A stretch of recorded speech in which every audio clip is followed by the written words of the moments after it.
The envelope arrived without warning, thick, cream-colored, with my family's crest embossed in gold. I stared at it on my kitchen counter, fingers hesitating. My heart, however, didn't. It braced. Inside, a formal invitation. You are cordially invited to William Walker's 65th birthday dinner at Gilded Olive. Of course, the most expensive restaurant in the city, pretentious, polished, and adored by my status-obsessed family. The irony bit at my lip like a secret I wasn't yet ready to share. I hadn't seen them in nearly 2 years, not since the day I told them I'd been accepted into the MBA program, and my father laughed. A restaurant degree, he scoffed. You'll be back in 6 months begging for a job at reception. I didn't beg, I built. Still, something about the envelope lingered like smoke. Was it an olive branch or just another opportunity for ridicule? That evening, I called my assistant.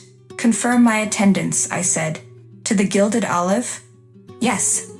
I murmured, a slow smile forming. I think it's time they tasted the truth.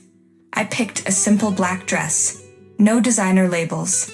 Let them believe what they want, just long enough to watch it unravel. As I slipped the invitation into the trash, one thought burned steady in my mind. They invited the daughter they thought they knew, not the woman I've become. The moment I stepped into Gilded Olive, a hush fell over the foyer. My family was already seated. Vivian adjusting her lipstick in a compact, father scanning the wine list with that perpetual air of disapproval. I approached quietly. No grand entrance, no designer gown, just the daughter they once dismissed. Then, a voice broke the hum of crystal and candlelight. Miss Walker. The maitre d' said warmly, stepping forward with a slight bow, welcome back. Your presence, as always, is an honor. Vivian's head jerked up. Your usual table was taken, he continued, gesturing toward my family's booth. But we arranged this one with your preferred lighting. And they 82 Bordeaux as requested. The silence was deafening. You know her? My father asked, confusion lacing his words. The maitre d' smiled. Miss Walker owns this establishment, sir. Has for nearly 7 months. My mother's fork clattered onto the porcelain. Vivian's mouth parted, but no words came. I took my seat slowly, brushing the linen napkin onto my lap. I thought you worked in food services, Vivian muttered. I do. I replied coolly, pouring my own wine, very intimately. Damien leaned closer, whispering, is this some kind of joke? Only if you're the punchline. Their confusion ripened into unease. And dinner had barely begun. Father finally spoke, his voice brittle. How exactly did this happen? I set down my glass, letting the Bordeaux breathe. Remember the MBA program you refused to fund?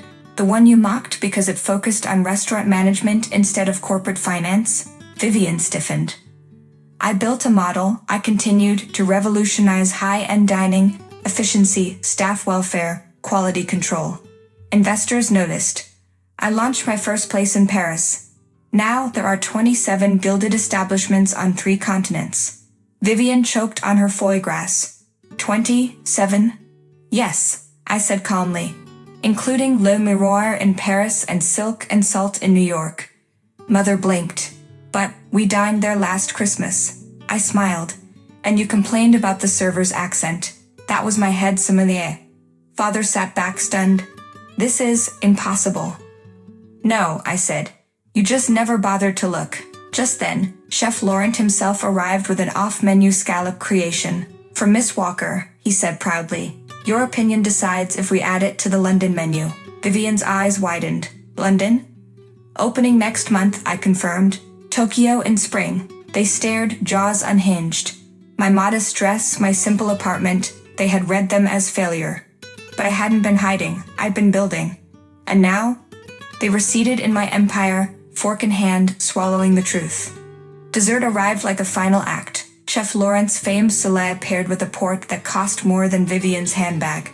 Silence hung heavy, no more taunts, no sideways glances, just forks clinking and shifting eyes. Jin Luck returned with a subtle bow. Miss Walker, the investment group is here again. Shall I give them your usual answer? I smiled, not looking at my father. Yes, Philip. Not for sale at any price. Mother gasped. Investment group? Whoa. Morgan Stanley, I said, dabbing my lips. 12 times earnings offered last week. Father dropped his spoon. His face, once smug with superiority, was now ghostly pale. You're telling me, he whispered, that you run an empire you didn't believe in? I finished. Yes. Vivian leaned in, lips tight. You never told us. You never asked, I replied. As coffee was served, Jen Luck discreetly placed the check. Vivian blinked. Wait, we're paying. I rose smoothly. Oh, don't worry. The usual gratuity is added to the bill. I paused. Just because I own the place doesn't mean it's free. That wouldn't be good business, would it, Dad? His silence said more than any apology.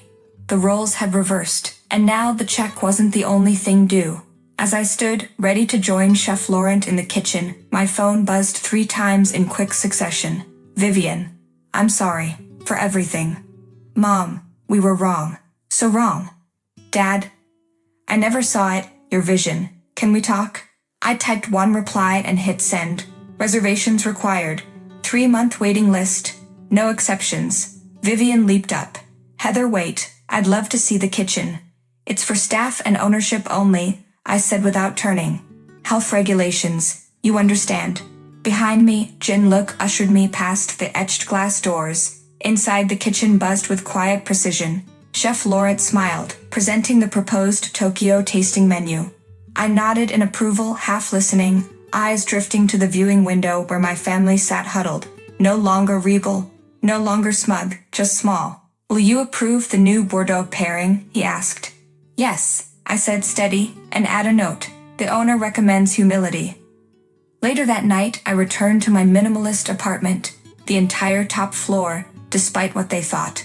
I poured a glass of wine, opened my laptop, and reviewed the plans for the Tokyo opening. A framed review caught my eye on the wall. Unknown. Underestimated. Unstoppable. I smiled and sent one final message to my family. Next time you look down on someone, remember, they might own the ground beneath your feet.